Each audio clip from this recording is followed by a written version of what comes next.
Hi, everybody. Welcome back to The Reason We Learn. I'm Deb Philman, mom, homeschooler, educator. Today, we go over Chapter 5 of Dumbing Us Down by John Taylor Gatto. We're getting close to the end here. I think this might be...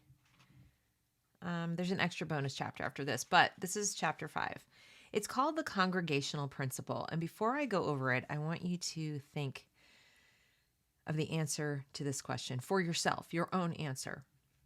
Do you believe there is one right way, one correct way to educate children?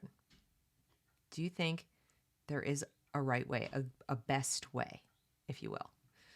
I want you to think about that. I also want you to gut check before I get into any of this.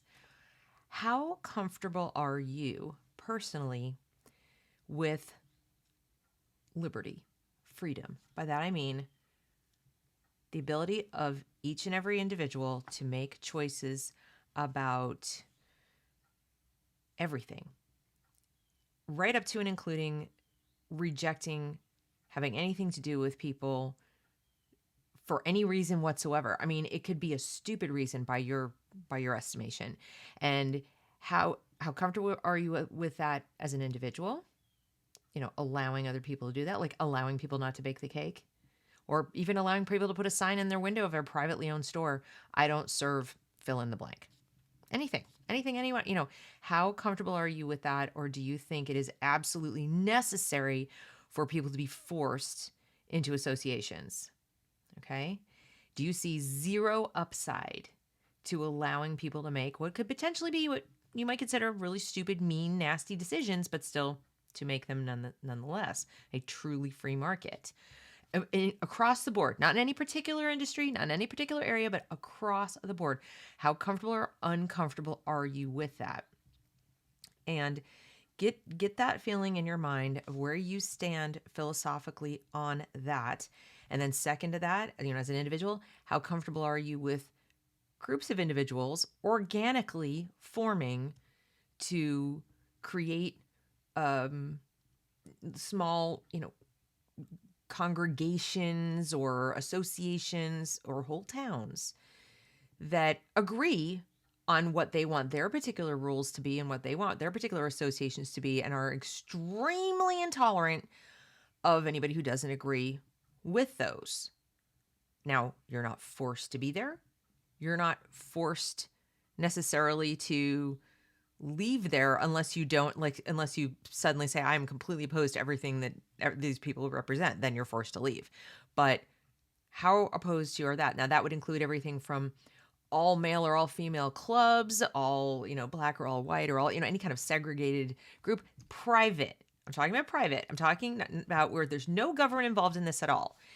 How comfortable are you with these kind of self-segregated societies, organizations, congregations? And remembering, of course, that we have them already. They're called churches. But just, let's take that out to the whole town level, right? So think about those two things as I go through this, because this chapter is called the Congregational Principle. And it was a talk that also became an essay in the Main Scholar.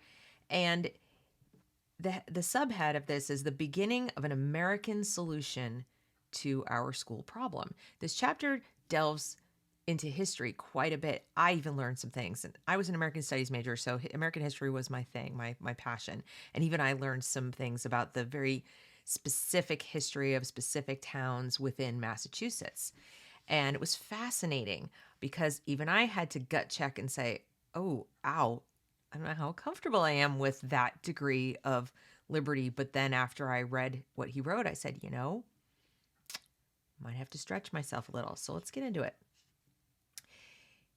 He says, these are surrealistic times. The scientific school establishment continues to float plans for further centralization in the form of national standards, a national curriculum, and improved national standardized testing. Magical promises are everywhere. Machines are the answer. Massive interventions are the answer. New forms of preschooling are the answer. Baseball bats, bullhorns, and padlocks are the answer. Of course, he means that metaphorically. Well, mostly. Point is, one right answer. 25 years ago, folks. 25 years ago. So here we are in a century he didn't live to see. And He's talking about how we're, trying to move towards more standardization and more preschool. I was like, here we are, and they're still trying to do it. Okay. So just keep that in mind. But then he takes us on a trip to the Wayback Machine and says, okay, well, let's say, we're pursuing this one answer, this one right answer. And he says, perhaps you agree, perhaps not. But if some lingering doubt exists in your mind about the possibility of a central prescription ever touching the school disease, by disease, of course, we mean it's not working. We have achievement gaps. We have high illiteracy rates. We have high innumeracy rates. We have kids who are depressed. We have school shootings. We have drug addiction. We still have teen pregnancy. Too much. Even if it is down a little, it's still too high, etc. So if you're not sold that there's a way to come in from Washington, D.C., or even from your state capital and somehow magically fix it with a new set of standards, he says, come with me for a while back to colonial New England, where a different theory of institutions existed, a theory which might lead to the best kind of rethinking and reform, where serious mistakes are self-limiting, in historical terms, quickly foreclosed by natural market mechanisms. Okay, now this, of course, is music to my ears because I'm a free marketeer. I'm an individualist. I'm thinking, okay, let's go. Tell me more. Okay. And he said that the way they did things in towns like Salem and Marblehead, Framingham and Dedham, Wellfleet, Provincetown, etc., was so new, was so radical, so different that even the other cities and towns in in Europe would look at us, and even other towns in the New World, like even here, looked at them like, oh my God. It was shocking. It was shocking both for what it was and also how productive it was, that it worked so well. People were like, really? Wow, that works amazingly well. This new system began with the first Puritan church at Salem, organized in 1629 by the so-called Salem Procedure. No higher up was around to approve the selection of the church authorities, so the congregation took that responsibility upon themselves. With that simple act, they took power that had traditionally belonged to some certified expert and placed it in the hands of people who went to church. That was the sole criterion of governance, that a voter took going to church seriously and joined a congregation as evidence. It was an act of monumental localism. For the next 200 years, that simple shedding of traditional authority corroded the monopoly power of the state and church to broadcast uniform versions of the truth. So now it was like, yeah, there's no one definition of the truth. You come to church, you become a voting member of this particular church, this is our procedure, and we are constantly evolving what that means, what it means, what the truth means, what the right way to do things means. There's no one up on high dictating to us. And here's the paradox. It creates a kind of tension that's always there. It's always there because there is nobody higher up to come and tell you this is how it's going to be. You're constantly like arguing and discussing and, wrangling. And by the way, that is one of the features of the Jewish religion. There is no, if you notice, there's no Jewish pope. There's no higher up to tell you what's in some parts of Judaism, they might have like a head rabbi, but for the most part, there really isn't. It's kind of debated and argued at the local level in each individual synagogue with, they might get together with the Reform and the Orthodox, but it's at that level. So it's constant bickering. But here's the benefit of it. Each separate congregation took on responsibility for solving its own problems, whether of education, economics, or doctrine, rather than submitting to the old authority of England or to the new aristocracy of expertise. Okay, so it's kind of messy, it's kind of chaotic, but it's constantly evolving. And when something doesn't work, it's more readily apparent because it's local, it's small, everybody can see it. The people who are using it or interacting with whatever it is, whatever they're producing or setting down as the way to do things, are actually living it. They're not like out here. They're in it. And they have an equal voice to say this isn't working, and don't have to feel any kind of intimidation or bullying from somebody who's more of an expert or higher up. Okay. So he says that the downside, of course, is it was incredibly intolerant by today's standards, that if they set that as their baseline, that you need to come to this church, you need to be a member of this church, you need to be a church goer to vote, and you need to be part of our community. And therefore, whatever our norms are right now, you need to agree with them and or adapt. And if you don't, there's the door, right? You can leave. You're free to go. There's no law keeping you here. You're not required to be here. You can move. You can get up and leave. Go to a different church, go to a different town, whatever it is. And of course, the churches and the towns were kind of one and the same, but you could, go to the next one if you don't like it. And that happened. People would, not want to be there because they didn't want to submit to whatever, punishments there were or whatever rules they had. They're like, God, this isn't working for me. They leave. So by today's standards, we say, oh, that's just so intolerant. They should have been tolerant of different views, except it worked for them. And when their intolerance led to something that was ineffective, led to a poor quality of life for people, like, for example, if they were punishing people arbitrarily based on whims at things that just somebody's bullying, for example, people would leave and then the town would not be there. But interestingly enough, people stayed. And for over 200 years, you had in, let's say, Dedham, Massachusetts, people were Congregationalists. That's kind of what they were. And it didn't really change until Quakers came in. And then the Quakers and their ways started to attract people away from the Congregationalists. And now you had some competition. But it's not because the Quakers went into the Congregationalist area and said, do it our way. They did their thing over here. And people from this group saw what they were doing and said, I like what they're doing better. And they left. So if you just look at the one in isolation, you say, oh my God, that's terrible. And the way, they were so intolerant of different ideas, or you had to defend it. You had to stand up and defend it. It's called a dialectic. That was the dialectical way of doing things. And you could either do it or you couldn't. And if you couldn't, you were out. So he says these Congregationalists were so jealously protective of their monopoly that 170 years ago, when Lyman Beecher got word that Unitarians were on their way out of the bowels of hell, he rode through the streets just like Paul Revere, warning, the Unitarians are coming, the Unitarians are coming. You'll gather Parson Beecher wasn't exactly thrilled with their advent, but an amazing thing happened over the next century. The Congregationalists slowly changed their minds without being forced to do so. By the end of the 1800s, the Unitarians were well respected throughout New England. So not just the Quakers, but the Unitarians. So this is what happened. They'd come in. People would be like, oh my God, different views. But they weren't coming into their community. They were like setting up their own community or setting up their own church. Could be right next door. The point is, the people saw the differences and voluntarily changed their minds. Nobody forced them to do it. And he says, most people think of colonial New England as embodying the greatest period of conformity this country has ever seen. But the nature of Congregationalism hides a very great irony. Structurally, this way of life demands individuality, not regimentation. The service is almost free of liturgy, emphasizing local preaching about local issues. This virtually guarantees dissonance inside the congregation. The constant struggle for clarity by every church member acting as his or her own priest, his or her own expert, invariably leads to progress toward truth. Why do I say that? Well, what I've just described is the process that Aristotle and Karl Marx and Thomas Hobbes and any number of large number of creative thinkers have called the dialectic, as I just said. The congregational procedure was dialectical down to its roots in a way acutely hostile to hierarchical thinking. Central planners of any period despise the dialectic because it gets in the way of efficiently broadcasting one right way to do things. Half a century ago, Bertrand Russell remarked that the United States was the only major country on earth that deliberately avoided teaching its children to think dialectically.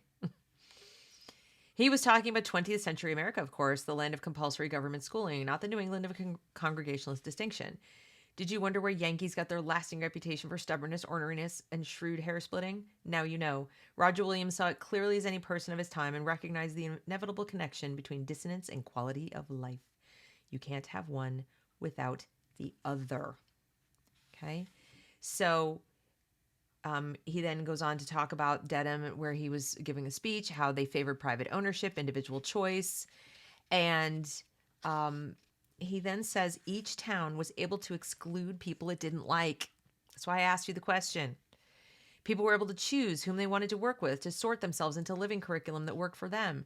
The words of the first Dedham Charter catch this feeling perfectly. The original settlers wanted to and did shut out people whose dispositions do not suit us, whose society will be hurtful to us. So in a funny way, these early towns functioned like selective clubs or colleges like MIT and Harvard do today, narrowing human differences down to a range that could be managed by them humanely. If you consider the tremendous stresses a dialectical process sets up anyway, where all people are their own priests, their own final masters, it's hard to see how a congregational society can do otherwise. If you have to accept everyone, no matter how hostile they may be to your own personality, philosophy, or mission, then an operation would quickly become paralyzed by fatal disagreements. The common causes and purposes that mark human association at its best would then degrade into those few innocuous undertakings that have no political dimension, if such can be found. It's a subtle distinction living dialectically, as the New Englanders did. It produces spectacular accomplishments and brings out strong qualities of character and mind in individuals, but it isn't possible to manage where the whole catalog of human beings is thrown together haphazardly or forced together as it is in government monopoly schools. Okay? So they invented a system where people who wanted to be together could be together and people who didn't would leave. Okay? The habits of self-reliance, self-respect, fearlessness, democracy, and local loyalty produced good citizens. Government monopoly schools use a different blueprint these days, of course. People are drawn willy-nilly out of large catchment areas and dumped together into compartments according to similar scores on standardized tests. There they are exhorted to perform and behave according to the specifications of strangers. Christopher Lasch writes in The True and Only Heaven, the capacity for loyalty is stretched too thin when it tries to attach itself to the hypothetical solidarity of the human race. It needs to attach itself to specific people and specific places, not to an abstract ideal of universal human rights. We love particular men and women, not humanity in general. And that is so true. And the irony is that the more we try to force diversity, equity, inclusion, the more we try to force people to love each other, legislate certain kinds of moral behavior and certain kinds of associations, or certain kinds of segregation. I mean, the flip side of it is you're not supposed to legislate. Like, the government isn't supposed to come in and say, you must be segregated. We learned that, of course, with Jim Crow. There were people in the South who didn't want to segregate by race. They didn't want to. They're like, I want customers, period. I don't care what they look like. And the government said, no, you can't. So they were forced into a situation that wasn't even economically beneficial to them. That's not the market at work. That's government forcing segregation. So it doesn't work no matter which way you slice it. Whether you're forcing integration or forcing segregation, it's bad because you're working against what people find works for them. And as I mentioned in one of my previous videos, the irony is that segregated schools, and I'm not saying forcible segregation is good. I'm saying if look at the historically black colleges, they are working for the people they serve. There should be no rule against that. If that's what they want to do, that's what they should be able to do. We have this aversion in America to people doing that, to the point where now when they're going into the public schools, the government schools where we were supposed to, force integration so that we can make sure things are delivered equally, they're forming affinity groups, but for the wrong reasons. They're forming them in an effort to regain some of this within a system, but it's also to punish and take resources and things like that. It would be like going into that congregational town or the Congregationalist town and saying, no, we want to be in your town and we're not going to leave, but we're going to take half the river, or we're going to segregate this section of the church for ourselves. That's not okay. You either all agree to that or you don't agree to that. That's the problem. I hope I'm explaining this well, because I don't want it to come across hypocritical. Like, well, you said self-segregation is bad. If you do it privately, it's not bad. Privately is the key. Okay, go ahead and do it. I won't even call you racist if your purpose is, look, this is what works for our children and our community, and it's really nothing to do with racism. We have nothing against white people. It's just that we want to work with ourselves. We find out it works together. And guess what will happen? If it doesn't, they'll find out. As long as their minds are open to finding out that it isn't working, as long as the parents are free to leave, as long as other people who want to live that way too, or, do whatever it is that they're doing, are allowed to come in. And again, not by race, but, if they want to segregate it, all black people, if it's in America, that should be allowed. Freedom of association should be allowed. We shouldn't punish that or seek to force people out of it if that's what works. Don't automatically brand it racist unless they specifically say it's racist. And even then, you should be free to be racist in America. I hate to say that because I think racism is evil and terrible and stupid, but let the market decide. The market will decide. The market was deciding in the South, which is why the Jim Crow laws were passed. Because the few people who didn't like what the market was doing and that it was naturally, organically desegregating people wanted to force it again so they could maintain their control and maintain their dominance. It's the force component that's the problem. So here's another piece This is talking about, oh, this is from Wendell Berry. This is another piece in a letter to a magazine editor. I don't think global thinking is futile. I think it is impossible. You can't think about what you don't know, and nobody knows this planet. Some people know a little about a few parts of it. The people who think globally do so abstractly and statistically, reducing the globe to quantities. Political tyrants and industrial exploiters have done this most successfully. Their concepts and their greed are abstract, and their abstractions lead with terrifying directness and simplicity to acts that are invariably destructive. If you want to do good and preserving acts, you must think and act locally. The effort to do good acts gives the global game away. You can't do good act that is global. A good act to be good must be acceptable to what Alexander Pope called the genius of the place. This calls for local knowledge, local skills, and local love that virtually none of us has, and that none of us can get by thinking globally. We can only get it by a local fidelity that we would have to maintain through several lifetimes. I don't wish to be loved by people who don't know me. If I were a planet, I would feel exactly the same way. And I so agree. I think the solution, whatever it is, to this problem we have with schooling is going to be local. Local. That's it. He says the religious discrimination of early New England was a way of ensuring enough local harmony that a community of people who suited each other could arise bearing a common vision. Here is a scene, and then he talks about like a scene where they treated somebody very, very badly.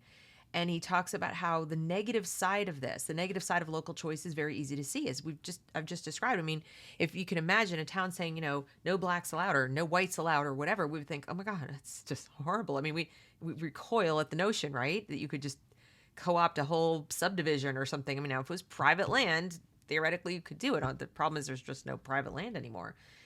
But he says the positives, the upsides are a lot harder to see. Okay. And he said, for instance, where could we begin to look for an explanation of how these people grew gradually more tolerant and came to accept all forms of religion? Because they did, and they did so organically over time. He says, they even changed their conservative ways to the point where Massachusetts gained a national reputation as the most liberal state in the Union. This is quite a flip-flop to account for the absence of compulsion, intimidation, or potent enabling legislation.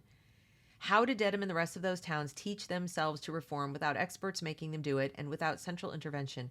Remember, they only allowed the practitioners of one religion to vote, so it wasn't even done by vote. But they did change. And nobody forced them to it. Something mysterious inside the structure of Congregationalism worked to have them abandon some of the exclusivity that adherence to biblical elite dogma had taught them. I am certain that something was nearly unconditional local choice. And it was self-correcting, because the town churches did not team up to present an institutional orthodoxy that made each town just like another, as government monopoly schools do today. Error in one church could be countered by its correction in another. As long as people had the choice to vote with their feet, the free market punished severe errors by leaving a congregation empty, just as it could reward a good place by filling it up. And even if enough rotten people were found to make the rotten town a rotten congregation, as long as there was no machinery in place for that one idea to compel all others to bow down before it, the human damage it could cause was strictly limited. Only when situations exist out of which a central orthodoxy can arise, like a pyramid, is there any real danger that some central poison can poison us all. So he says, it's the negative aspects are easy to spot, but without the freedom that can give rise to those negative aspects, the genius of democracy cannot exist. It is hard to see because there's plenty of local tyranny as well. The temptation is to cede power to central authority in the name of fairness. And isn't that what we've done? We've said, we're not patient. We don't want to wait for this to happen organically. We're not patient. We don't want to see even one person, even one individual person face any kind of local tyranny or local, discrimination by one individual, that person who won't bake the cake, that pizza parlor that won't serve you, whatever it is. We can't tolerate that. No, I don't want to cross the street and go to a different bakery. I don't want to go to a different pizza parlor. All of them should be equally receptive to me and to all people. And it's a lovely idea. But if you think you change people's minds that way, or you learn anything and people grow in any real way, you don't. You don't. It might seem that many of the rules, the civil side of the Civil Rights Act, as opposed to the government side, it might seem that enforcing it in the private sphere made people less racist more quickly, but I would actually argue it may have slowed it down. It may have slowed it down because It also gave rise with public housing and welfare and so many other things to establish equity and, fairness so quickly. It gave rise to practices, especially in education, that I do believe have increased the achievement gap, increased the wealth gap for, in particular, Black Americans, but also other minorities in America, so that things got worse instead of better. In fact, he points to that as well. He says, law appears to give bad habits an injection of virulent new life. Think of the great progressive victories won in the courts because social engineers were unable to build popular consensus or were unwilling to wait. Affirmative action, desegregation, restrictions on graphic sexual imagery available at the local newsstand, various women's rights issues, and so on. Are these victories for the groups the courts sought to protect, or do these victories hold the same value they would have had they been won through change in the social consensus? By most parameters, the plight of Black Americans, for example, now seems to be worse than it was in 1960. I would argue that it is. Literacy rates are much lower. The nuclear family has been decimated, and we know statistically that is the number one indicator of success. That is the number one success metric, is having an intact family, 2 parents in the home, reducing illegitimacy. That has increased to 70%. During the Depression, illegitimacy rates in the Black community were lower than they were in the white community, and most Americans don't know that and probably would be surprised to find that out. Go look it up if you don't believe me. He says, furthermore, mean-spiritedness seems to exist everywhere, including in our schools, that pours contempt and neglect on further efforts to give the descendants of slavery a hand. The predicament, and so, point being that every time somebody says, well, now we need to do something, people have been hearing that for decades, are cynical. They're cynical. They're less inclined to help. They're less inclined to believe it. They're rolling their eyes. People are leaving the school and they're like, oh, white flight. And it's like, is it white flight? Or is it, I don't believe you're going to make things better. You're just making them worse for more people. So that's not really white flight. It's achievement flight. Because as soon as they hit middle class, Black families do it too. Hispanic families do it too. Asian families definitely do it. As soon as they can leave, they do, because they see what's happening. It's not really to help. It's to cover up the failure of the decision makers all along. Everything is shifting blame. We're not going to have grades. We're not going to have discipline. We're going to reduce all of this. So he talks a little bit about the mixed bag of, quickly forcing the issue in the workplace, even for women. And I know it's a very unpopular opinion to say so, but it's about the force element. Should employers have hired women and given women equal rights? Yes, of course they should have. That's the moral thing to do. But does it then follow the government should have forced them to do it? No. Disagree. And I'm sure I'm going to get some hate mail for that, but I disagree, because in so doing, that didn't mean that people actually accepted it. In fact, women were sort of pretending to be men for a long time, and they still are. The male standard is still considered to be the male standard of behavior, these norms. And you see women say, even to the extent that now people are trying to physically change themselves into being men, little girls included. And no, you don't give up what's unique and special about being female to get your civil rights. Does that mean there might be another generation of women who don't get that equality in the workplace? Possibly. That sucks. But I think I'd still rather have freedom. I'd still rather have the liberty of people to make that decision, because people would vote with their feet. Women would go to schools, they get educated, they develop skills, and very quickly, the people who saw that they were missing out on the brain trust of educated women who want to work would say, oh, I better hire me some women or I'm going to fall behind. He says, the best immediate evidence I have to offer that leaving people alone to work out their own local destinies is a splendid idea, and the curious sociology of my presence as a speaker in Dedham last year. There, in a community that had whipped half-naked Quaker women, because they were different, I, a Roman Catholic with a Scots Presbyterian wife, accompanied by my good friend Roland, half pagan, half Jewish, in a Unitarian Universalist church that had once been congregational. No act of the Massachusetts legislature made that possible. No pronouncement of the Supreme Court. People learned to be neighbors in Dedham because over 300 years, they were allowed real choice, including the choice to make their own mistakes. Everyone learned a better way to deal with difference than exclusion because they had time to think about it and work it through, time measured in generations. But if they'd been ordered to change, ordered as other immigrants were, to change their behavior and to abandon their culture in compulsory schools set up for that purpose, I think that what would have happened is this. Some of them would have seemed to change, but would have harbored such powerful resentments at being deprived of choice that some way to exact vengeance would have evolved. And welcome to today. And most of these groups deprived of choice and custom and family roots would have reacted in a variety of ways to these social pressures, would have gone quietly insane or become simplified people, fit to haul stones, to build someone else's pyramids, perhaps, or to watch television, simplified fantasies, but fit for little else. Despite the lip service we have continued to pay to local choice ever since congregational days, our schools are centrally planned and already have national curriculum in place mediated by the textbook publishing industry and the standardized training of teachers. That our schools have failed spectacularly to give our children the education we want for them or the selves we want, or to deliver on the dream of the democratic classless society we still yearn for is obvious enough. What we miss is the logic of our failure. By allowing the imposition of direction from centers far beyond our control, we have time and again missed the lesson of the congregational principle. People are less than whole unless they gather themselves voluntarily into groups of souls in harmony. Gathering themselves to pursue individual, family, and community dreams consistent with their private humanity is what makes them whole. Only slaves are gathered by others, and these dreams must be written locally, because to exercise any larger ambition without such a base is to lose touch with the things which give life meaning: self, family, friends, work, and intimate community. To many of us, the greatest attraction of social engineering and antisocial demonologies is that both at bottom promise a quick fix. That has always been the dark side of the American dream, the search for an easy way out, a belief in magic.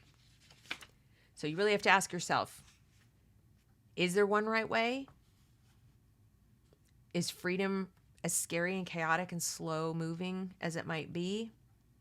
Is it really worse than government forcing you to do things and forcing you into groups in the name of so-called fairness? Is it? It's time to stop, he says. The system doesn't work, and it's one of the causes of our world coming apart. No amount of tinkering will make the school machine work to produce educated people. Education and schooling are, as we all have experienced, mutually exclusive terms. And he says, and this will shock you. This will really shock me. In 1930, 60 long years ago, Thomas Briggs delivered the English lecture at Harvard, charged that the nation's greatest investment in secondary education has shown no respectable achievement. That's in 1930. 2 decades later, in 1951, a survey made of 30,000 Los Angeles school children discovered that 75% of 8th graders couldn't find the Atlantic Ocean on a map, and most of them couldn't calculate 50% of 36. From my personal experience, I stand witness that the situation is certainly no better today. And then he says at the very, very end, look to the congregational principle for answers. Encourage and underwrite experimentation. Trust children and families to know what's best for themselves. Stop the segregation of children and the aged in walled compounds. Involve everyone in every community in the education of the young. Businesses, institutions, old people, whole families. Look for local solutions and always accept a personal solution in place of a corporate one. You need not fear educational consequences. Reading, writing, and arithmetic aren't very hard to teach if you take pains to see that compulsion and the school agenda don't short-circuit each individual's private appointment with themselves to learn these things. There is an abundant evidence that less than 100 hours is sufficient for a person to become totally literate and a self-teacher. Don't be panicked by scare tactics into surrendering your children to experts. So, don't know where you landed with your answers or if you're persuaded to reconsider them, but I hope that you will. I certainly was. Even I, as I said, I'm a product of my generation. I'm a product of the 20th century.